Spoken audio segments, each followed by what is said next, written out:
빅데이터로 인터넷에서 화제가 되고 있는 이슈를 살펴보는 시간입니다. 이슈 이수다. 빅데이터를 읽어주는 남자입니다. 한국인사이트 연구소 김덕진 부소장 나와 계십니다. 안녕하세요. 네, 안녕하세요. 반갑습니다. 김덕진입니다. 네, 매주 이 시간 되면 좀 설레요. 그러신가요? 빅데이터로 분석하면 한 주간의 이슈가 어떻게 보일까? 이번 주는 조금 더 설레셔도 됩니다. 그래요? 전혀 다른 땐 보지 못하던 순위가 완전 그래요? 네, 요동을 쳐서 저도 이거 왜 이러지? 이럴 정도로 되게 재밌는 게 상위권을 많이 보통 이제 나왔습니다. 확증 편향이라고 하잖아요. 네네네. 제가 보고 싶은 것만 보기 때문에 네. 제가 아무리 생각을 해도 제가 생각하는 쪽으로 자꾸 기울어질 것 같은데 그렇죠. 빅데이터는 그런 판단을 하지 않잖아요. 그렇죠. 이게 또 이제 저희가 분석하는 방법이 항상 이제 매주 누적돼서 많은 걸 보여드리는 게 아니라 예. 지난주보다 변화폭이 큰 것들을 저희가 상위로 보여드리다 보니까 언급량이 좀 작아도 이번 주에 지난주에 비해서 갑자기 올라온 주제들 이런 것들이 좀 잘 잡히는 것 같아요. 그것도 새로운 이제 관심을 받고 있다고 하는 그렇죠. 증거이기도 할 테니까. 네네네. 그럼 어떤 깜짝 그 순위 변화가 있었습니까? 1위가 연애입니다. 1위가 연예예요. 네, 1위가 연애 분야로 올라온 건 처음이에요. 네. 그래서 이거 뭐지 하고 봤는데 또 키워드도 보셨을지 모르겠는데 코디라고 하는 키워드가 나왔어요. 코디요? 네, 그러니까 우리가 스타일링하는 그거 도와주는 코디. 예. SNS에서 최근에 코디가 안티다라는 말이 나오고 있습니다. 이게 무슨 얘기입니까? 그러니까는 이제 원래 스타일링이라고 하면 네. 그 연예인을 이렇게 좀 빛나게 도와주는 그쵸. 패션이잖아요. 네. 근데 그거를 도와주시는 코디라는 분들께서 옷을 입혀줬는데 네. 너무 스타일에 맞지 않거나 그 사람을 오히려 깎아내린다. 이래가지고 코디가 안티다라는 키워드가 좀 나왔고요. 예. 하나의 커뮤니티로서의 움직임까지 좀 확대되고 있어서 그래서 좀 하나의 사회 현상 같은 거라서 좀 저도 의미 있게 분석을 해볼 수 있었던 주제였는데요. 네. 일단 대상이 되는 게 배우 송지효 씨하고 예. 신인 걸그룹 아이브라고 하는 그 그룹의 안유진 씨의 스타일링이 논란이 되고 있습니다. 일단 이제 아이브라는 그룹이 보니까는 그 전에도 뭐 여러 그 서바이벌 프로그램에서 유명했던 분들이 모여 있는 그룹인가 봐요. 그래서 뭐 처음부터 되게 주목을 받고 있는 그룹인데 이 그룹의 데뷔 무대죠. 이제 데뷔 무대를 그 멤버 중에 한 분인 안유진 씨가 이제 하게 됐는데 그때 이제 입고 나온 의상이 일종의 속옷 같은 느낌이 너무 든다라는 거였어요. 네. 그러니까 뭐 요즘에 이렇게 그 여성의 속옷 같은 것을 약간 무대 의상 느낌으로 좀 이렇게 코디를 하는 리폼해서 하는 경우가 있는데 네. 이거는 그렇게라고 얘기하기에는 너무 그냥 거의 다르다. 너무 속옷하고 똑같았던 이런 모습이었다는 것이죠. 근데 중요한 것은 이분이 미성년자입니다. 예. 그러니까는 이제 미성년자의 옷에 이런 속옷처럼 보이는 의상이 입히는 게 맞는 거냐. 그래서 뭐 특히나 이제 첫 번째 데뷔 무대인데 이렇게 된 것 자체가 이제 코디가 이제 잘못한 거다. 뭐 이러다 보니까 이런 뭐 걱정을 하고 이런 내용들이 좀 강력하게 나오고 있는 부분이 하나 있었고요. 네. 그 다음에 이제 또 하나 이제 송지효 씨 같은 경우에는 이게 보니까 한 번의 이슈가 아니라 계속 최근에 몇 주 동안 이제 계속 시그널이 있긴 있었거든요. 예. 근데 이게 누적돼가지고 이번에 좀 쌓여서 나온 것 같아요. 예를 들면 송지효 씨가 최근에 한 그 시상식에 예. 코디의 스타일링을 받고 이제 옷을 입고 나온 거죠.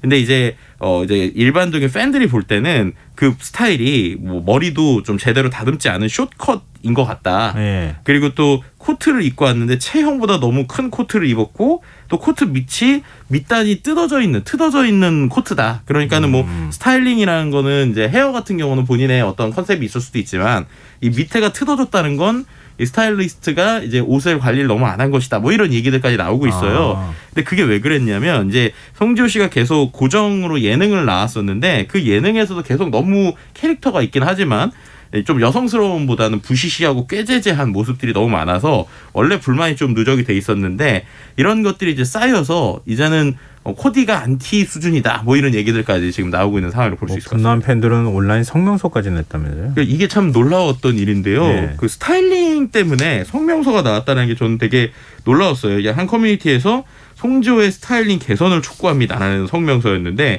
이게 이제 내용을 보면 이런 겁니다. 이제 송지효 씨의 스타일링에 대한 불만 및 문제 제기가 몇 년 전부터 팬들 사이에서 꾸준히 거론되어 왔다.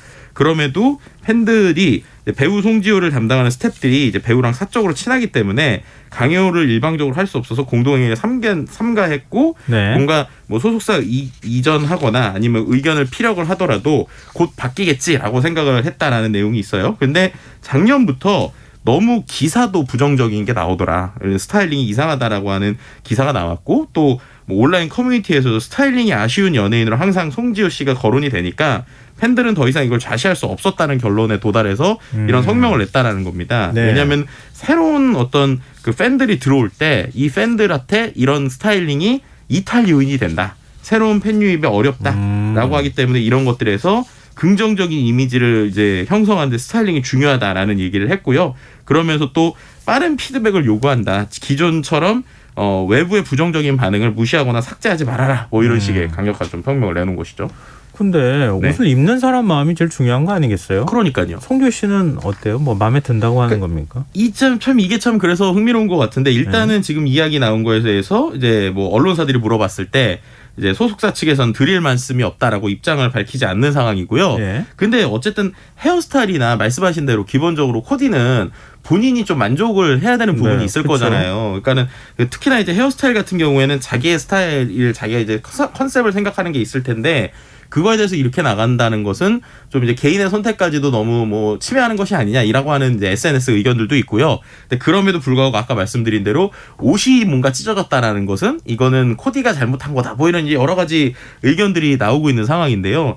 저는 여기서 좀 한 가지 과거의 일이 좀 하나가 생각이 났어요. 뭐요? 왜냐면 2018년에요. 네. 인기 걸그룹인 마마무라고 하는 그룹이 있잖아요. 네. 마마무가 공연이 원래 계획이 돼 있었는데 네. 팬들이 보이콧을 해서 공연이 취소된 적이 있습니다. 왜요? 그 보이콧의 이유가 뭐냐면요.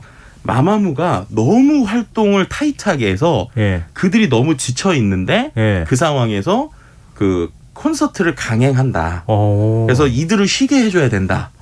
라고 하는 걸로 이제 콘서트에 대한 불만이 있었는데 그 네. 상황에서 실제로 이제 소속사는 공연을 이제 하겠다라고 올린 거죠. 그랬더니 단체로 행동하면서 야 이거 우리는 공연 가지 않겠다고 보이콧을 하니까 결국 공연이 취소가 됐었어요. 오. 근데 이것에 대해서 이제 아티스트 분들의 입장에서 그러니까 그 팬들의 입장에서는 아 우리가 그들을 쉬게 해줬다라고 생각을 하는데 좀 흥미로운 건 이게 2018년 가을에 있었고 2019년 초에 마마무의 인터뷰를 봤거든요. 네. 그랬더니 이제 마마무에서 이런 얘기를 한 게 그 상황에서 어떻게 보면은 멤버들로서는 행복한 걱정일 수 있었다. 근데 우리가 그렇게 바빠 있었는데 팬들로서는 심각할 수 있는 문제였고 회사도 지쳤을 텐데 우리가 그러니까 마마무가 조금 더 좀 뭐 밝은 모습이었다면 혹은 조금 더 건강했다면 피곤할 티를 더 냈다면 문제가 없었을 텐데 이런 문제가 생겼다. 그래서 뭐 팬들과 회사 모두가 죄송했다. 이런 얘기를 했거든요. 네. 그러니까 그만큼 확실히 팬들과 이 연예인들 사이의 그 관계가 예전하고 좀 달라진 것 같다라고 하는 생각들을 좀 많이 하게 됐습니다. 코드도 좀 힘들겠다 이런 생각이 드네요. 네. 자, 다음 주제는 뭔가요? 다음 주제는요. 이것도 좀 재밌었는데 2위가 문화 주제입니다. 그러니까 문화가 또 2위까지 간 것도 오랜만이에요. 지난주 네. 3위였는데 네. 일단은 뮤직 어워드라고 하는 키워드가 나왔고요. 이게 연말이 되다 보니까 다양한 시상식들이 있어서 이런 것들이 나왔는데 한 스트리밍 사이트의 뮤직 어워드 내용이 2위 주제를 차지했고요. 네네. 수상자 요약해 보면 여자는 솔로 아이유, 그 다음에 에스파라고 하는 걸그룹, 이제 올해 이제 아주 히트가 됐죠. 이 두 팀이었고, 남자는 BTS, 그리고 임영웅을 빼놓을 수가 없습니다. 그러니까 제가 볼 때는 스트리밍 사이트들은 네. 정말 임영웅한테 감사할 것 같아요. 예. 왜냐하면 기존의 스트리밍 사이트에 20대에서 40대 많이 들었어요. 예. 그런데 이번에 이 음악 플랫폼에서 압도적인 50대들의 인기를 받은 아티스트로 임영웅이 임영웅 씨. 나왔습니다. 아. 네, 그러니까는 임영웅 씨가 올해도 여기서도 올해 탑10 베스트 솔로 남자 부문을 수상했는데 실제로 이 스트리밍 사이트에 임영웅 씨의 성적이 높거든요. 예. 그럼 그 사이트에 50대들이 새로 유입되는데 아주 영향을 미쳐서 아마 이 플랫폼에서 좋아하지 않았을까 뭐 이런 생각 드네요. 팬이 무섭습니다. 그러니까요. 팬이 진짜 센 것 같습니다. 요즘에는. 네. 문화 분야에선 또 해외 소식도 있다고요. 네, 해외지만 BTS죠. 네, BTS의 기본적으로 이제 우리나라에 이제 이번에 이제 귀국을 몇 분께서는 하시고 나머지 예. 몇 명은 아직 그 미국에서 더 있다 보는데 어쨌든 연말에 휴가를 얻게 된 거예요. 예. 근데 이제 미국에서 20일 동안 있었던 일을 정리했던 것들이 많았는데 그중에 역시 제일 큰 것은 공연을 했었잖아요. 예, 이 예. 공연이 총 4차례를 했는데 이게 이제 전체 공연 수익이 3,330만 달러. 그러니까 393억 정도의 매출을 얻었다고 그래요.